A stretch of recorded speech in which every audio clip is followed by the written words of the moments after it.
उसने कहा मुझे तकलीफ तो कोई नहीं है, जरा मेरी जांच करो। उसी दोस्त ने जांच की तो कैंसर के सेल इसके शरीर में नहीं थे।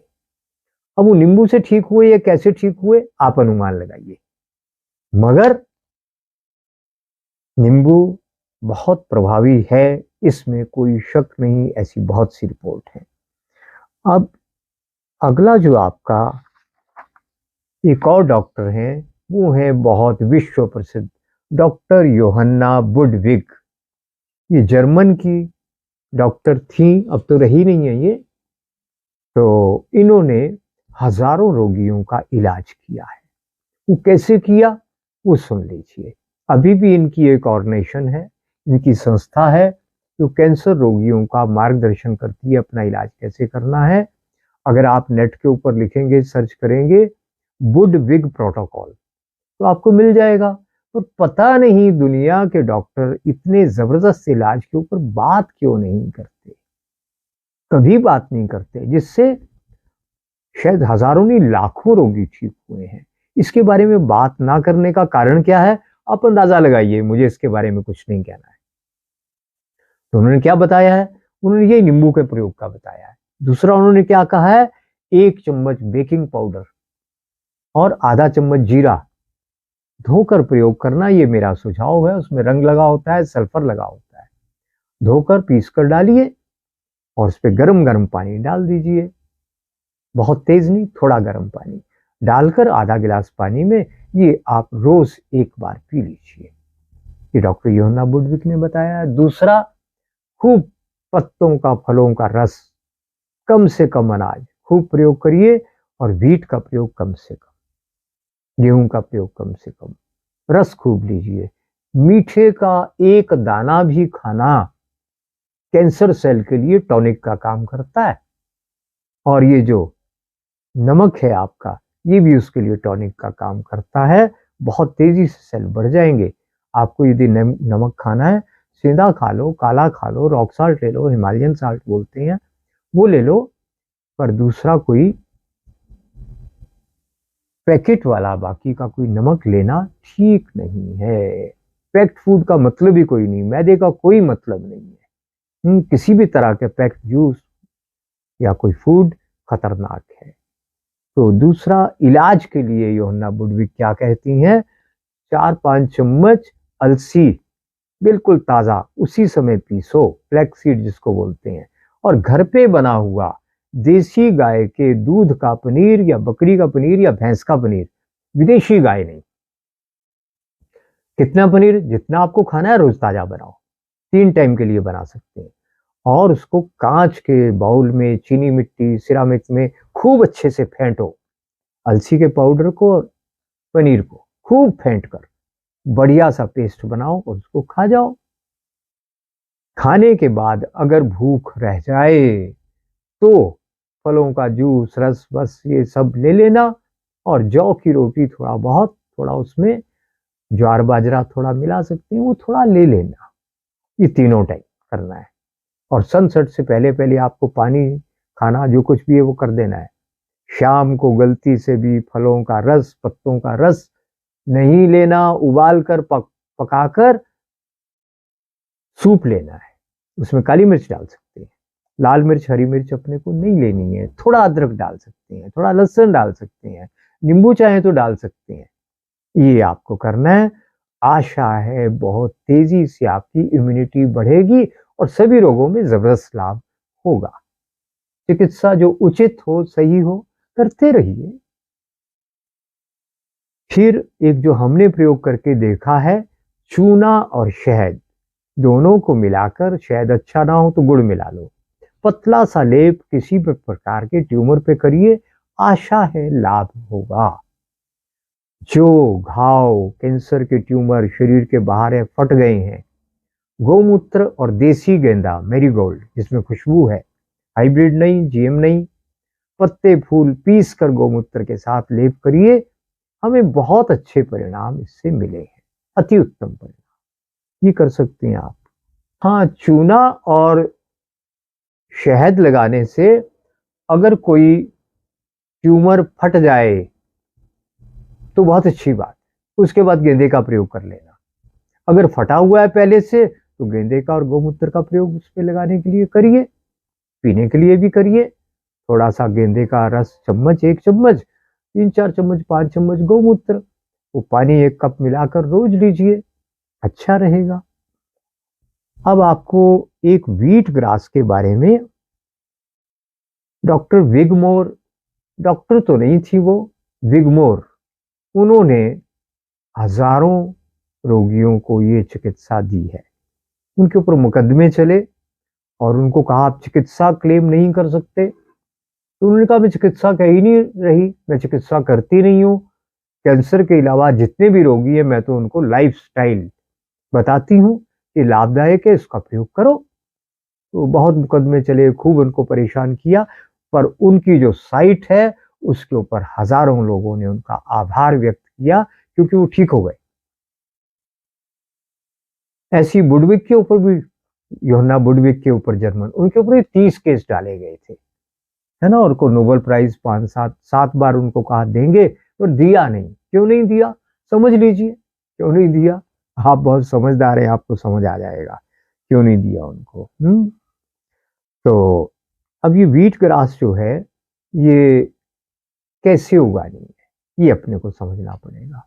गेहूं केमिकल वाली ना हो तो अच्छा है, ग्लूटीन जिसमें कम से कम हो वो गेहूं लो, देसी तो अच्छा है। तो वो गेहूं आपको रात को भिगो देनी है 1 मुट्ठी, और सुबह उसको बिना केमिकल वाले रेत और मिट्टी बराबर बराबर मात्रा में लेकर छाया में उसको बो देना है। उसको पतली सी परत मिट्टी की, रेत की डालनी है और पानी देते रहना है। ऐसा आपको 8 दिन तक रोज 1 मुट्ठी भिगोना, रोज 1 मुट्ठी बोना। 8वें दिन आशा है आपकी पहली क्यारी में गेहूं 5-6 इंच की हो जाएगी। बस उसको कैंची से काटो, तुरंत धोकर तुरंत कूटो, काट कर तुरंत पीसो। कुंडी डंडे से पीसेंगे तो ज्यादा अच्छा है, मिक्सी में असर कम हो जाएगा। और पीस कर फटाफट इसको निचोड़कर, पानी मिलाकर निचोड़कर पी जाओ। इससे क्या होगा, ये हमारा ग्रीन ब्लड है। इसके न्यूक्लियस में, इसके केंद्र में मैग्नीशियम है और हमारे हीमोग्लोबिन में आयरन है। बस इतना ही फर्क है, बाकी कोई फर्क नहीं है हमारे ब्लड में और इस गेहूं के जूस में। आप कहेंगे केवल गेहूं के पत्तों का हरा रस क्यों, इसका क्लोरोफिल बहुत रिच है, बहुत देर तक जिंदा रहता है, मरता नहीं है देर तक। और इसमें कई प्रकार के मिनरल और विटामिन हैं जो आपके शरीर को चाहिए, वो सब है। जो मिट्टी में 18 तत्व हैं वो सब के सब लगभग इसमें हैं। तो वो आपके लिए जबरदस्त इम्यून पावर को बढ़ाने वाला, जीवनी शक्ति को बढ़ाने वाला जबरदस्त टॉनिक बनेगा।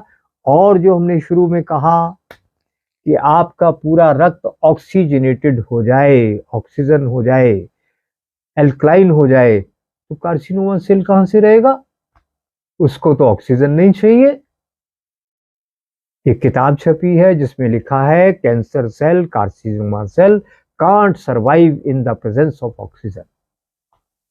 तो ये व्हीट ग्रास में जबरदस्त ऑक्सीजन आपके सेल कोशों तक पहुंचाने की क्षमता है।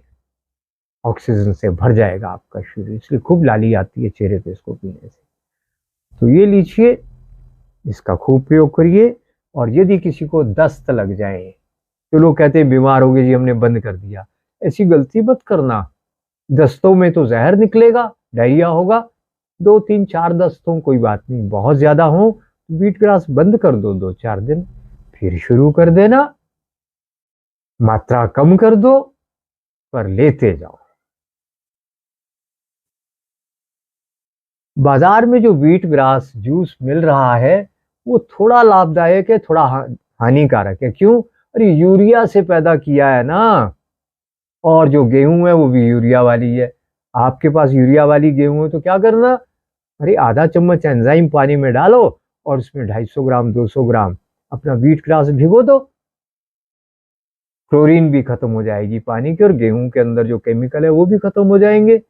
दूसरे दिन प्रातः उसको बो दो, तो जो गेहूं के अंदर केमिकल थे वो भी गए और जिस पानी में भिगोया उसकी क्लोरीन का असर भी गया।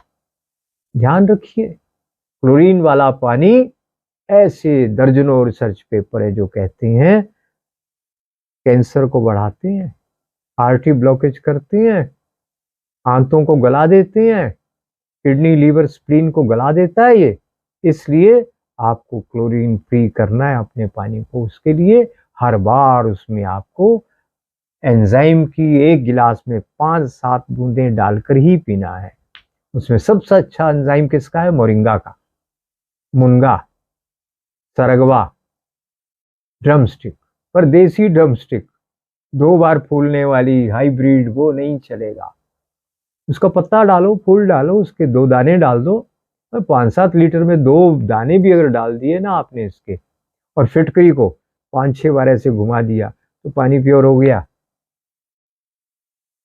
तो वो पानी का प्रयोग करिए अपने खाने पीने नहाने के लिए और दवाओं के लिए, वीट ग्रास के लिए। वही पानी आपको गेहूं को जब उगाना है तो उसमें देना है। हाँ, वीट ग्रास में एक और होगा, आपने कैंची से काटा, दूसरे दिन दूसरी, तीसरी, चौथी, पांचवी, छठी, सातवीं, आठवीं क्यारी, पहली क्यारी में फिर गेहूं पैदा होगा। और जब इसको दूसरी बार काटोगे तो इसमें फिर दोबारा से बो देना गेहूं। ऐसे आप बार बार लेते जाओ। बीमार नहीं है तो भी पियो। जब जब जितना पियोगे उतना अनेक रोग ठीक होंगे। क्लींजिंग होगी आपके किडनी की, लीवर की, और लीवर की जब सफाई होगी तो किडनी का डायलिसिस कभी नहीं होगा आपका। दोनों आपस में जुड़े हुए हैं, किडनी लीवर। किडनी खराब है तो लीवर को पहले साफ करो, तो इससे हो जाएगा ना। और खाना थोड़ा समझदारी से खाना। आपको ये सारे इलाज मैंने बताए कैंसर के लिए। इलाज नहीं कहना चाहिए आपको, मैनेजमेंट बताया मैंने, कैसे बचाव किया जा सकता है और ये कैंसर को ठीक करने में सहायक होगा। केवल कैंसर नहीं, गठिया में भी, किडनी लीवर फेलियर में भी ये सहायक होगा जिनका डायलिसिस हो रहा है। और जो रोग आपको ऑटो इम्यून डिजीज है उसमें भी सहायक होगा। साथ में एक काम करना, मिट्टी के बर्तन में बना हुआ भोजन कर सको तो बहुत अच्छा होगा। पर लाल रंग की सुंदर मिट्टी का बर्तन नहीं चाहिए। वो मिट्टी जो बादाम के रंग जैसा बादामी होती है मिट्टी, जो लाल लाल चमकीली है, वो तो लाल रंग डाला है, उसमें बाइंडर डाले हुए हैं, वो अपने को ज्यादा फायदा नहीं करेगा। तो इतना करिए आप। मुझे आशा है आप बहुत जल्दी अपने रोगों से मुक्त होंगे। और अगर रोग ज्यादा नहीं है तो ये थोड़ा बहुत करते रहने से, कभी नींबू का रस पी लिया, गर्म पानी डालकर दिन में 1 बार 2 बार पी लिया, तो आप स्वस्थ रहेंगे। आपके लिए बहुत बहुत शुभकामनाएं। कोई आपके प्रश्न हो तो डालिए, हम प्रयास करेंगे आपके प्रश्नों का समाधान करने का। और हमारी पुस्तक लेनी हो तो नीचे जो नंबर स्क्रॉल हो रहा है उस पर फोन नहीं करना, मैसेज डालना। हमारा कोर्स करना है साल में, पहले हम करते थे 8-10 कोर्स, अब हम साल में 2-3 कोर्स करते हैं, ज़्यादा नहीं करते। तो वो भी आप मैसेज डाल देना व्हाट्सएप पे। और यदि अपने बच्चों को आपको गुरुकुल की शिक्षा दिलानी, शुभकामनाएं। नमस्कार, वंदे मातरम।